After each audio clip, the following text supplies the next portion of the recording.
Residents protesting outside the Jubilee Hospital in the wake of a cholera outbreak. Now been confirmed to have died of cholera in Hammanskraal.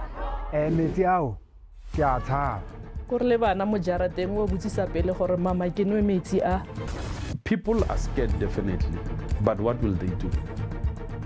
Where will they get water from? Because at the end of the day, you need water to survive. People have died. Politicians came and made more promises to the residents of Hammanskraal. But what's it like living in an area where you just cannot trust the water?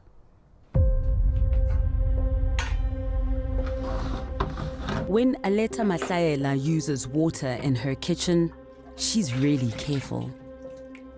Until earlier this year, she loved nothing better than to cook her husband's favorite meals here, in the home they'd built for their family.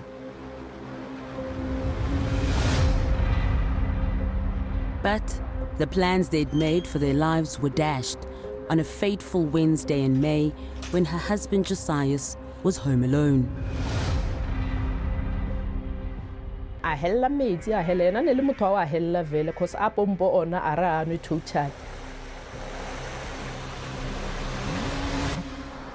Here in the north of Pretoria, it's the Hammanskraal gospel.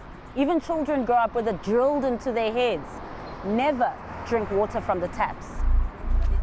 The alternative is water from tankers supplied to the residents. Water that's supposed to be safe for consumption. But in May this year, something was off.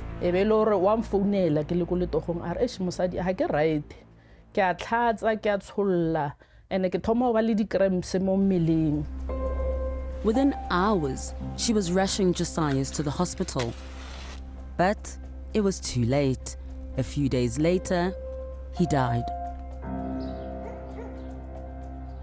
Just a few kilometers away, a few days prior, George Mulawudzi had rushed his niece Debaso to hospital, suffering from similar symptoms.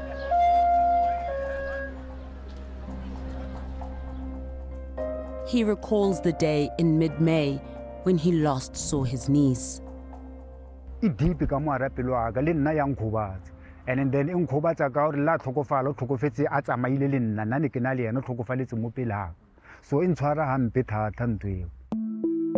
At 26, Debazo had just graduated with a degree in teaching. She had a bright future ahead of her, and with the high unemployment rate in areas like Hammanskraal, she was a role model in the community.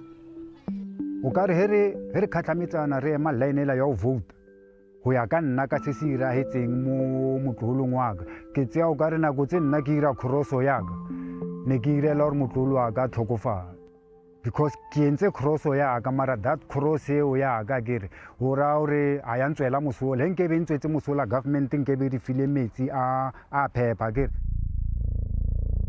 Cholera is a waterborne infectious bacteria, but outbreaks shouldn't happen in countries with modern water and sewage systems. Apparently shocked and outraged, politicians poured into town. We have failed the people of Hammanskraal. We have failed you.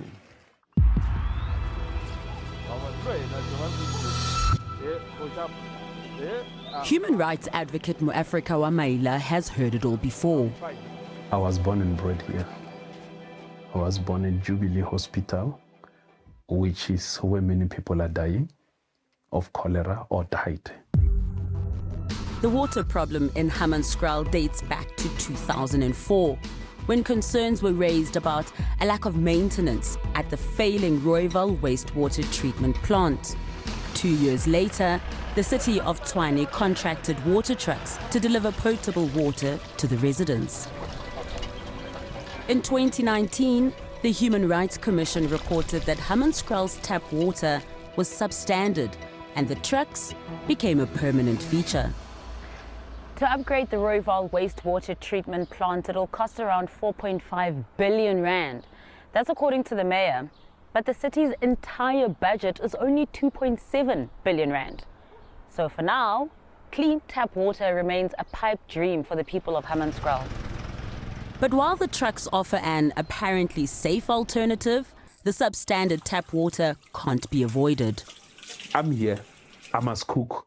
Pap, will I cook with still water? Now, the very same water they said we must not drink, we still drink it one way or another. I wash my hands from the bathroom. What will I wash with? Still water?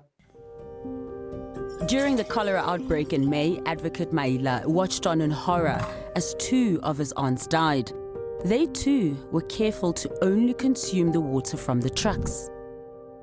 Currently, we are relying on the water trucks. The government has never brought any alternative after death of many people. The president himself came here and said we'll still rely on trucks until further notice. Motivated by the need to process his grief while ensuring justice for his community, he moved his practice from Pretoria into a local church, signing up people who've lost loved ones for a class action lawsuit against the government. People drank water from the trucks and people died. And this is not the story I'm making up. I'm speaking like this because I consult with clients. So if the people of Hammanskraal can't trust the water from the taps, and now it seems that they can't even trust the water from the trucks, which is supposed to be the safe alternative, which water are they supposed to consume? Tshwane's inconsistent leadership and numerous mayoral changes in a short period haven't helped the situation. Celia Brink became mayor in March. At no time am I saying that this situation is ideal. It's not ideal, it's imperfect.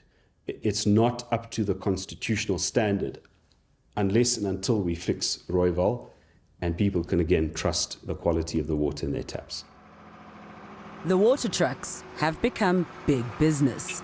How much is the city spending on these water tankers? About 55 of them? So it is a prodigious amount of money. It's in the range of 200, 300 million rand a year for all water tankers. It is expensive. It is open to abuse because very often you rely on ward councillors, community leaders, who, if they are not people of integrity, might abuse that system. At this residential address, some of the city's tankers take on water from a fire hydrant. We show the mayor how uncontrolled and unhygienic the whole operation appears. He confirms this is an approved abstraction point that is subjected to regular testing. Well, we did the test, tried to determine the source of the cholera. The taps, the water system in Temba, Hammanskraal area was tested, streams were tested, the water tankers were tested, random samples were done at fire extinguishers, and none of these tests came back as positive for cholera. It's been 4 months since the outbreak, and astonishingly, neither the city nor the Department of Health has any idea where the cholera came from. How do we know that it won't happen again? So my first response was to admit that successive governments in Tshwane and various spheres of government have failed the people of Hammanskraal. And you include your political party as well in that? Yes, I include my political party. Various promises were made, not just here, but by other spheres of government.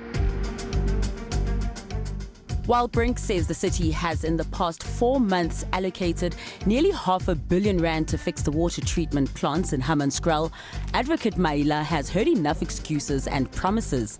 He's heading to court.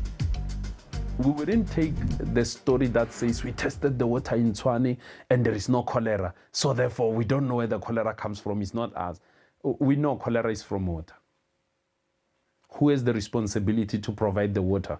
Constitutionally speaking, the government has a responsibility to provide clean water for people. We are struggling with water. But the people can't wait.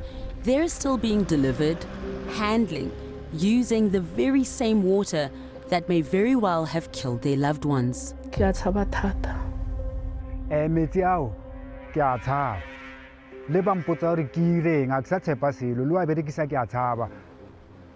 the little they have, the people of Hammanskraal are coming together to sink boreholes.